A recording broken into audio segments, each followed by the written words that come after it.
देखो बच्चों, हम लोगों ने अभी ग्राफ सीखे और रैशनल फंक्शंस के हम लोगों ने ग्राफ सीखे, है ना। और ये ग्राफ अलग अलग समय पर हमारे काफ़ी काम आएंगे। और अब जैसे फंक्शन के भी कई अच्छे सवाल ऐसे होते हैं जिन पर हम ग्राफ को जाकर बना सकते हैं, है ना। फंक्शन में नहीं सीख पाए थे क्योंकि लिमिट नहीं आता था और भी बहुत सी बातें नहीं आती थी। अब हमने इन ग्राफ को कंप्लीट यहाँ पर देखो सीख लिया। ठीक, अब देखो हम आगे बढ़ते हैं और कुछ अच्छे क्वेश्चंस मैक्सिमा मिनिमा के हम लोग करते हैं। देखो ध्यान दो, फॉर एग्जाम्पल एक क्वेश्चन करते हैं। एक फंक्शन दिया है F X equal to sine 2x minus X. ठीक, और उसने कहा है कि points of maxima and minima हमको चाहिए है। तो ये फंक्शन है साइन 2x माइनस एक्स और हमें इस फंक्शन में क्या फंक्शन है साइन 2x माइनस एक्स, हमें इस फंक्शन में points of maxima and minima चाहिए है। ठीक है, points of maxima and minima हमें इस फंक्शन में चाहिए है, ध्यान दीजिए। ठीक है, देखो x कुछ नहीं बताया, x कुछ नहीं बताया, इसका मतलब x बिलोंग्स टू r लेंगे, ध्यान दो, क्योंकि देखो इस फंक्शन का domain x belongs to r है। अगर x कुछ बता देंगे तो x को उसके अंदर लेंगे, अगर नहीं बताएंगे तो फिर हम लोग x बिलोंग्स टू r लेंगे हमेशा। और देखो इसका डोमेन वैसे भी x बिलोंग्स टू r ही है। देखो हम एक काम करें, इसका डिफरेंशिएशन करें तो क्या होगा, देखो 2 cos 2x माइनस 1। ठीक है, 2 cos 2x माइनस 1। देखो ध्यान दो, इसको ऐसे लिखें 2 ब्रैकेट में cos 2x माइनस 1/2, ऐसे लिखें। अब देखो हमें ये देखना होगा कि डिफरेंशिएशन कब अपना साइन चेंज करता है, कब वो निगेटिव टू पॉजिटिव जाता है, कब वो पॉजिटिव टू निगेटिव जाता है, ये हमें देखना पड़ेगा। उसी से हमें मैक्सिमा मिनिमा निकल जाएगा।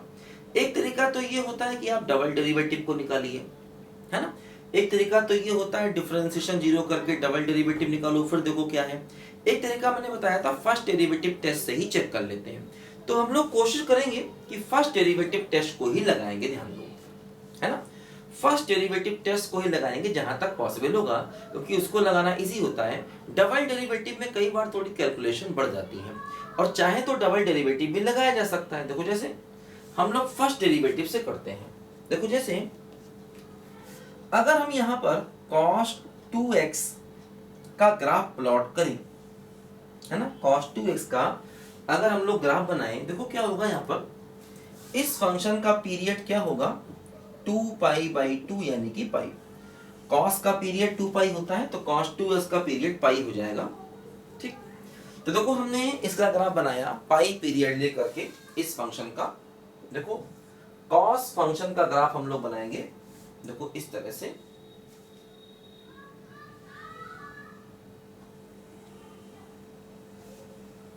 देखो ऐसे करके cos का ग्राफ हम लोग बनाएंगे, ध्यान दो। ठीक, देखो ये वाला पॉइंट 0 है, ये वाला पॉइंट पाई होगा, है।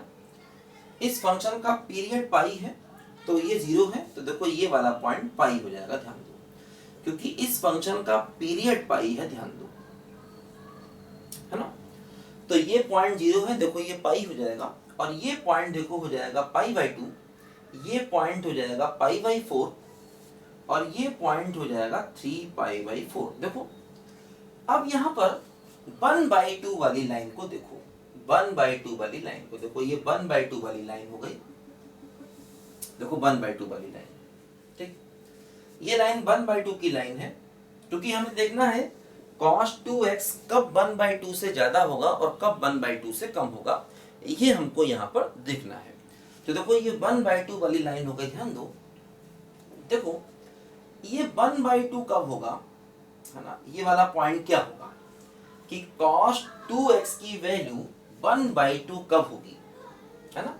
देखो ऐसा होता है cos 2x इक्वल टू 1/2, तो 2x की वैल्यू देखो 60 हो सकती है और 300 डिग्री हो सकती है।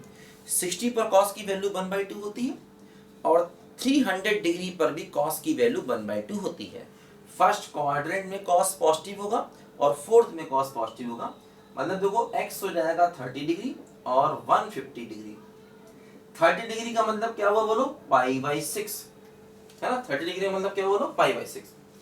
और देखो 150 डिग्री, 150 डिग्री का मतलब हो गया क्या बोलो 5 पाई बाई 6, है ना, 5 पाई बाई 6।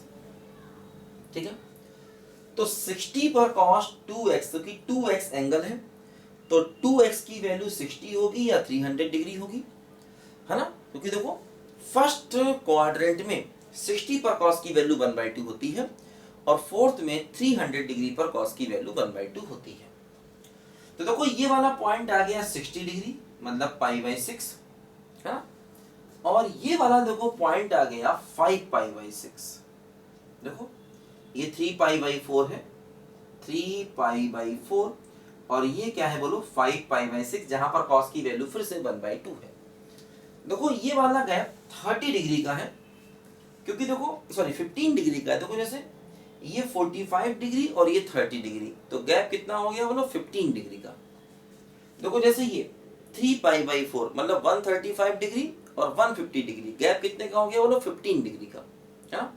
देखो यहाँ भी 15 डिग्री का गैप है, यहाँ भी देखो 15 डिग्री का गैप है। देखो ध्यान दो, अब अगर हम पाई बाई 6 के पीछे देखेंगे तो cos 2x बड़ा है, और आगे देखेंगे तो cos 2x इस लाइन से छोटा है ना। मतलब अगर हम पाई बाई 6 के पीछे जाएंगे, देखो अगर हम x less than pi by 6 जाएंगे तो इसके पीछे जाएंगे, देखो cos 2x की वैल्यू 1/2 से ज्यादा है, मतलब f डैश x पॉजिटिव हो गया, ध्यान दीजिए, है ना। क्योंकि पाई बाई 6 के पीछे f डैश x पॉजिटिव है, क्योंकि देखो cos 2x 1/2 से बड़ा है। अच्छा अगर हम पाई बाई 6 के आगे जाएंगे तो क्या हुआ, देखो cos 2x का ग्राफ इस लाइन के नीचे आ गया, तो मतलब f डैश x निगेटिव हो गया, तो मतलब f डैश x पॉजिटिव से निगेटिव जा रहा है। पॉजिटिव से नेगेटिव जाने का मतलब क्या हो गया बोलो लोकल मैक्सिमा हो गया, क्योंकि देखो पाई बाई 6 के पीछे जाएंगे तो cos 2x की वैल्यू 1/2 से ज्यादा है, मतलब f डैश x पॉजिटिव होगा। पाई बाई 6 के आगे जाएंगे, देखो cos 2x की वैल्यू 1/2 से कम है, f डैश x नेगेटिव हो गया। तो इसका मतलब देखो क्या हुआ, जो हमारा पाई बाई 6 है ये पॉइंट ऑफ लोकल मैक्सिमा हो गया। पाई बाई 6 क्या हो गया बोलो पॉइंट ऑफ लोकल मैक्सिमा, क्योंकि f डैश x पहले पॉजिटिव है फिर निगेटिव है। ठीक, अच्छा 5 पाई बाई 6 पर आ जाए, देखो अगर हम 5 पाई बाई 6 के पीछे हैं तो cos 2x का ग्राफ देखो इस लाइन के नीचे है, 1/2 वाली लाइन के नीचे है।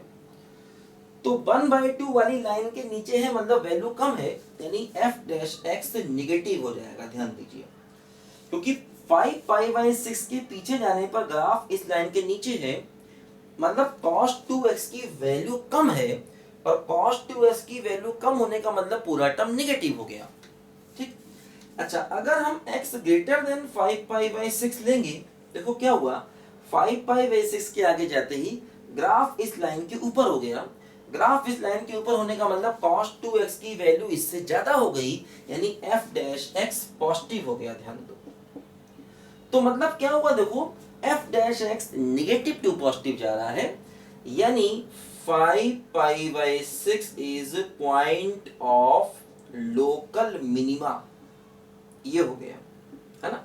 क्योंकि f डैश x पहले नेगेटिव था, मतलब पहले फंक्शन डिक्रीजिंग था फिर इंक्रीजिंग हो गया, यानी कि 5 पाई बाई 6 क्या हो गया बोलो पॉइंट ऑफ लोकल मिनिमा हो गया। ठीक, लेकिन देखो ऐसा आगे और भी कई जगह होगा, है ना, ऐसा आगे और भी कई जगह पर होगा। तो इसका मतलब अगर इन जनरल लिखना चाहें तो हम कहेंगे देखो यहाँ पर एक्चुअली क्या है, देखो ये फंक्शन है sin 2x माइनस x, है ना। तो देखो इस cos 2x फंक्शन का जो पीरियड है वो कितना है पाई, तो पाई के बाद ये चीजें रिपीट हो जाएंगी वापस, है ना। पाई डिस्टेंस के बाद देखो ये सब चीजें वापस रिपीट हो जाएंगी, तो मतलब n pi plus pi by 6 ये हो गया लोकल मैक्सिमा का पॉइंट्स, लोकल मैक्सिमा। क्योंकि इस फंक्शन का पीरियड देखो पाई है, तो पाई का मल्टीपल मतलब n पाई के बाद रिपीट होगा। और देखो इसी प्रकार n pi plus 5 pi by 6, ये देखो क्या हो गया, बोलो लोकल मिनिमा हो गया, ध्यान दो लोकल मिनिमा, ठीक है, लोकल मिनिमा। देखो 5 पाई बाई 6 की जगह पर हम माइनस पाई बाई 6 भी कर सकते हैं, n pi minus pi by 6 भी कर सकते हैं, एक ही बात है ना। देखो जैसे हमने यहाँ पर 0 से पाई तक का गैप लिया है ना, अगर हम माइनस पाई बाई 2 से पाई बाई 2 तक का गैप लेते तो वहां पर पॉइंट माइनस पाई बाई 6 आता। तो ये भी सही है, गलत ये भी नहीं, ठीक है, बिल्कुल कोई दिक्कत नहीं है। लेकिन बताया मैंने ऐसे भी लिखा जा सकता है, n pi plus 5 pi by 6 की जगह n pi minus pi by 6 भी लिखा जा सकता है। क्योंकि देखो अगर हम जैसे हमने यहाँ पर ग्राफ 0 पाई के बीच में लिया है, क्योंकि इसका पीरियड पाई था, किसी भी पाई के गैप में फंक्शन को देखना था, तो हमने फंक्शन को 0 पाई के बीच में देखा। अगर आप फंक्शन को माइनस पाई बाई 2 और पाई बाई 2 के बीच में देखते तो इधर जो पॉइंट आता एक्चुअली वो माइनस पाई बाई 6 होता है ना। तो इसकी जगह हम ये भी लिख सकते हैं, ये भी हमारा सही आंसर है, ध्यान दीजिए। तो हमने देखो फर्स्ट डेरिवेटिव टेस्ट की हेल्प से इसको चेक कर लिया कि कब फंक्शन लोकल मैक्सिमा है, कब फंक्शन लोकल मिनिमा है।